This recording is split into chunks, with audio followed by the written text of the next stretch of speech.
Dans l'archipel des Gambiers, vous irez à la rencontre de ceux qui ont vécu de près la page sombre de l'histoire de la Polynésie, les essais nucléaires. Pour finir, vous explorerez le lagon de Bora Bora et nous parlerons aussi des pirogues, un sport qui a repris toutes ses lettres de noblesse. Escale en Polynésie, c'est vendredi à 20h50 dans Thalassa, sur France 3. Bienvenue dans ce paradis du bout du monde. Retrouvez Thalassa sur France 3 avec Corem, complément retraite mutualiste.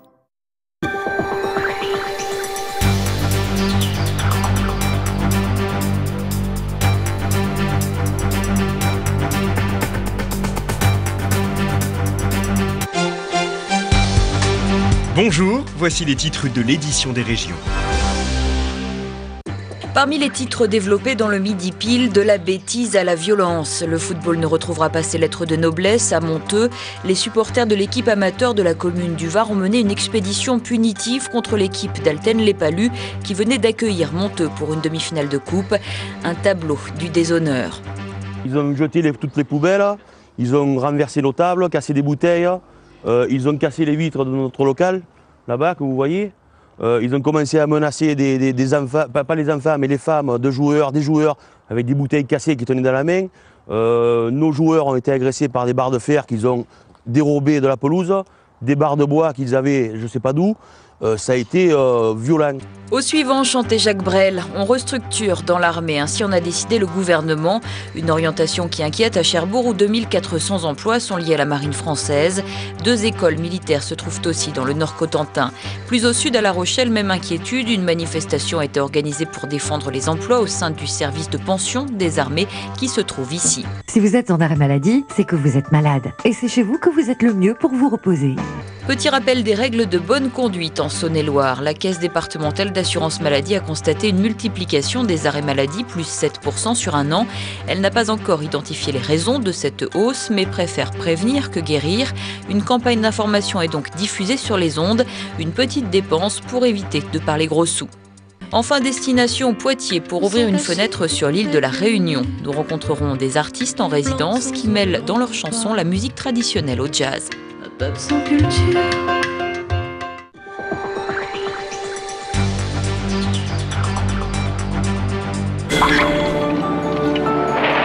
Pour quelques verres de trop, c'est une famille brisée. Allô, oui? C'est l'accident mortel. On a fait tout ce qui était possible. Ça aurait pu arriver à n'importe qui. La boisson n'a rien à voir là-dedans. Ce salopard a tué notre fille et je me battrai pour l'envoyer en prison. Écrasez-moi! Je crois que c'est le moment. Alors attaquez-le. Parce qu'il doit continuer à vivre, il va tout mettre en œuvre pour que justice soit faite. Vendredi à 14h55 sur France 3. Bienvenue, voici l'édition des régions, le journal des rédactions régionales de France 3. Alors que la flamme olympique poursuit tant bien que mal son parcours sous très haute surveillance à San Francisco, parcours que le CIO n'envisage pas de stopper, le perchiste bordelais Romain Ménil s'élève lui contre le refus de l'organisation internationale d'autoriser les athlètes français à arborer ce badge à Pékin, badge qu'il a pourtant imaginé pour porter les valeurs de l'olympisme. J'attends d'avoir les arguments du CIO, mais pour l'instant je ne comprends pas parce qu'ils remettent en cause les fondamentaux de l'olympisme. Dans la charte olympique, nous sommes des ambassadeurs de la charte olympique, nous sommes des ambassadeurs de ces principes fondamentaux et on veut les montrer. Pas de badge donc sans doute à Pékin, mais pire encore, certains athlètes n'ont même pas pu porter la flamme. C'est le cas de la championne du monde de pentathlon, Amélie Cazé, un épisode qui lui laisse un goût très amer. Amélie Cazé n'en revient toujours pas. La championne du monde de pentathlon a été purement et simplement dépossédée de son rêve de sportive, assurer le dernier relais de la flamme olympique pour allumer la vasque au stade Charletti. Avec un protocole perturbé par des heurts entre forces de l'ordre et manifestants pro-Tibet, Amélie Cazé n'a pu assister qu'en spectatrice à ce qui devait être son relais, laissant la place à Christine Aron. Un fiasco qui rend la championne picarde très sévère. On devait déposer tous les 300 mètres un relayeur avec des jeunes qui l'accompagnaient et on a reçu l'ordre, les directeurs ont reçu l'ordre au milieu du chemin d'annuler la cérémonie, d'annuler les relais. On s'est fait doubler par la flamme qui était dans le bus. On devait tous arriver ensemble sur le parvis du CNOSF et ensuite je devais terminer toute seule. Et puis on nous a bloqué un moment, on n'a pas voulu nous allumer nos flammes et on s'est rendu compte en levant les yeux qu'il y avait déjà les feux d'artifice et que la vasque était allumée. Donc on a continué à pied, voilà, la torche en berne, à se faire siffler en traversant les 300 mètres. Et on est arrivé, tout était fini, les discours étaient déjà prononcés. On nous a demandé pour la photo finish, mais je me suis abstenue. C'est possible. Et si elle comprend les revendications politiques des manifestants, Amélie Cazet ne cache pas sa déception pour ce qui devait être un symbole avant tout sportif.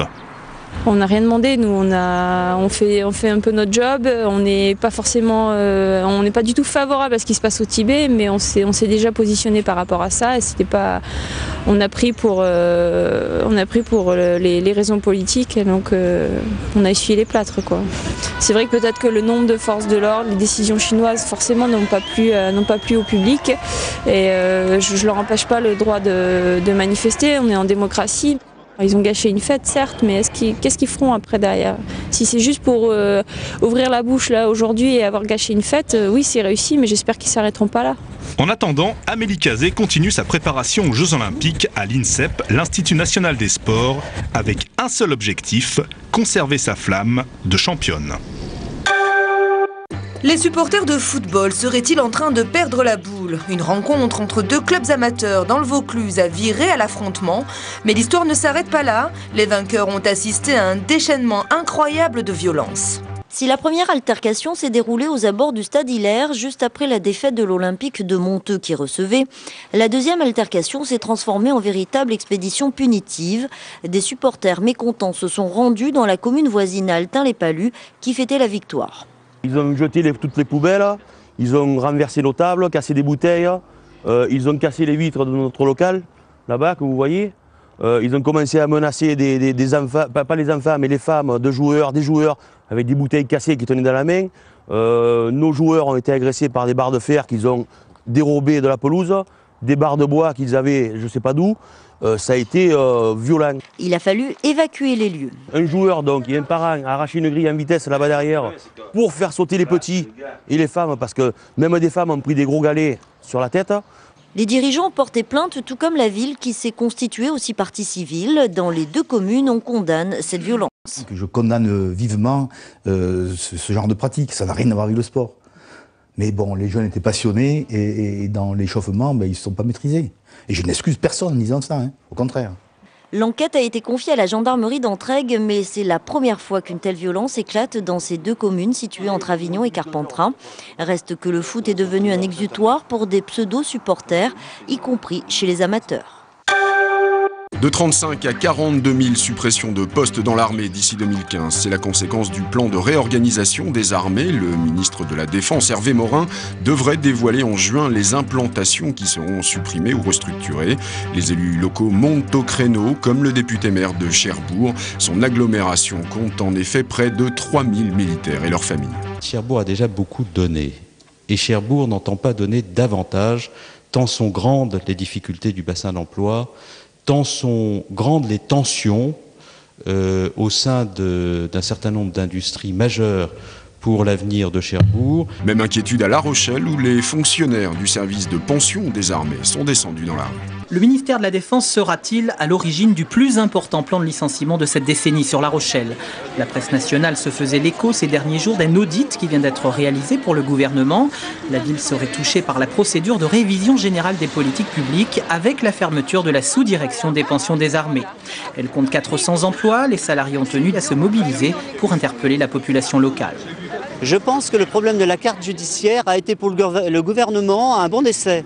Donc comme les organisations syndicales n'ont pas beaucoup bougé, en fin de compte on s'est dit on va mettre le paquet et on va taper un petit peu sur les services publics en général. Et la défense est relativement touchée parce que c'est 19 000 emplois pour les personnels civils et plus de 33 000 emplois pour les militaires. Pour les élus locaux, la fermeture du site Rochelet aurait une incidence sur l'économie locale. On cherche, on regarde entre les lignes les raisons véritables de cette décision. Si ce n'est éventuellement démanteler un peu les services publics qui existent, regrouper en effectuant des... peut-être faire des économies aussi?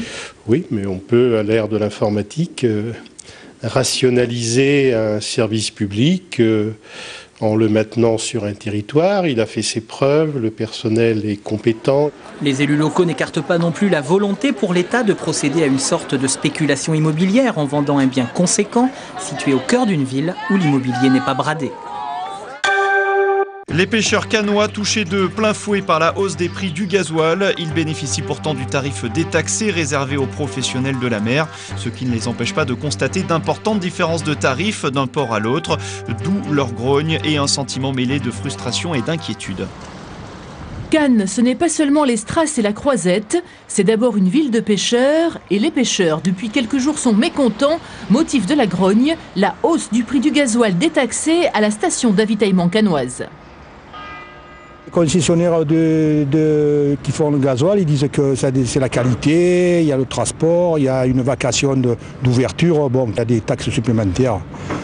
Maintenant, moi, répondre à leur place, je ne peux pas. Quand le temps le permet, Maurice prend son bateau et dès 5 h du matin file récupérer ses filets. Aujourd'hui, la pêche a été bonne. Lot, Saint-Pierre, chapons et crustacés.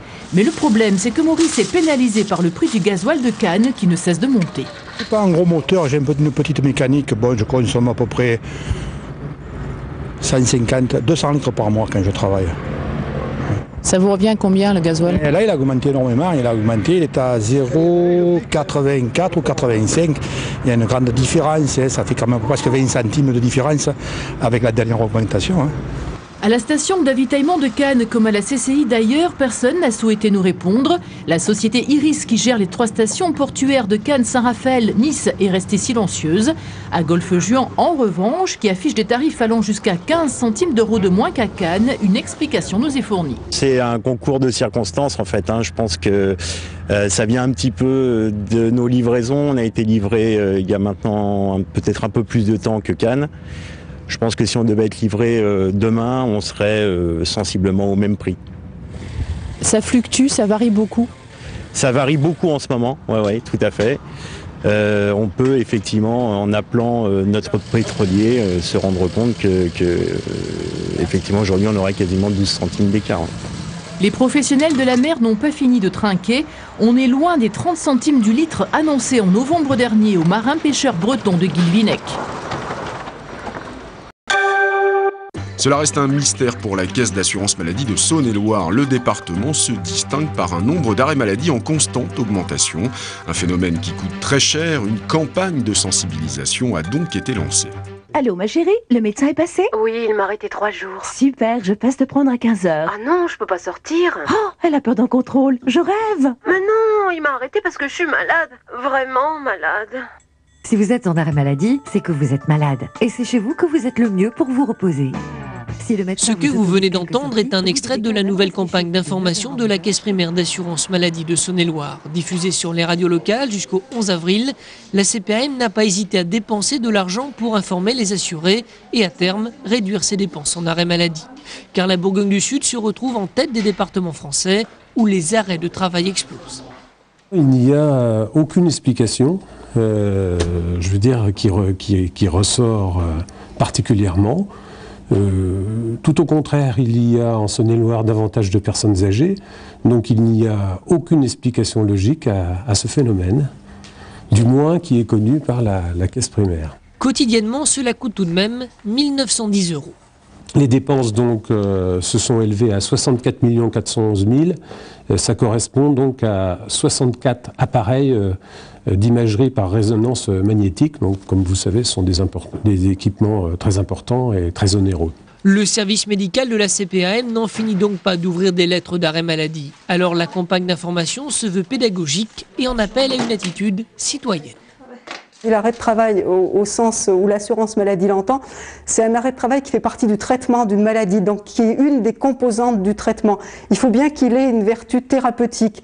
L'arrêt de travail, indemnisé, se conçoit pas pour autre chose que dans le cadre d'une maladie ou des conséquences d'un accident.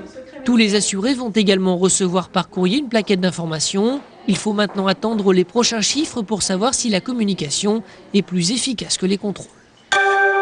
On voit bien l'empreinte visible encore du talon et des 5 doigts. Fin de la période d'hibernation pour l'ours des Pyrénées. Les traces d'un plantigrade ont été repérées ici en Ariège, pas très loin du village de Saint-Martin-de-Caralpes. De quoi réveiller la polémique. Il me semble qu'on peut être pour, on peut être contre la réintroduction de l'ours. Moi, à titre personnel, je me pose des questions sur cette réintroduction, et notamment aujourd'hui par sa présence sur une commune comme la nôtre, en plein cœur de l'Ariège, à 500 mètres d'altitude. Il me semble que sa place n'est pas là. S'agit-il de Balou ou d'un autre ours? Une dizaine de techniciens tentent de localiser l'animal. 6 millions d'euros d'aide et une vaste campagne de vaccination, c'est le plan d'urgence mis en place par le gouvernement pour aider les éleveurs à faire face à l'épizootie de fièvre catarrhale. La maladie de la langue bleue a touché plus de 11 000 bêtes l'an dernier. Le point sur la situation dans la Vienne. Dans cette exploitation de 110 hectares, Francis est à la tête d'un cheptel de 160 vaches de race limousine. Son problème aujourd'hui, la vente des veaux vers l'Italie, impossible depuis début mars. Motif, l'épizootie de fièvre catarrhale en région. Aujourd'hui, 36 cas sont avérés et pour l'exploitant, la vaccination est devenue obligatoire. Mais voilà, les éleveurs restent méfiants. Dans un premier temps, les vaccins, on les a au compte-gouttes déjà. Alors, ce qui veut dire que la fabrication, on nous pond disons, pour vacciner, mais derrière, on n'assure pas la quantité de produits pour le nombre d'animaux à vacciner. Pourtant, il faudra bien trouver le nombre de vaccins suffisant. Une première campagne a débuté le 20 mars, une autre doit suivre un mois plus tard. Au final, la quasi-totalité des 150 000 têtes de bétail, bovins et ovins confondus, devra peut-être être vaccinée.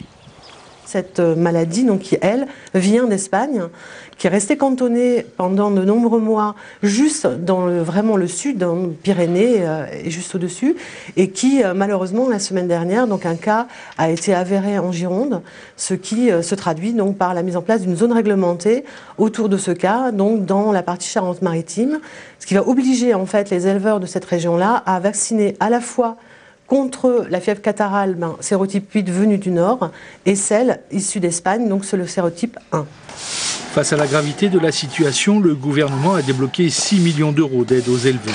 De quoi prendre en charge tout ou partie de la vaccination, mais aussi la perte éventuelle d'exploitation estimée à 300 € par tête.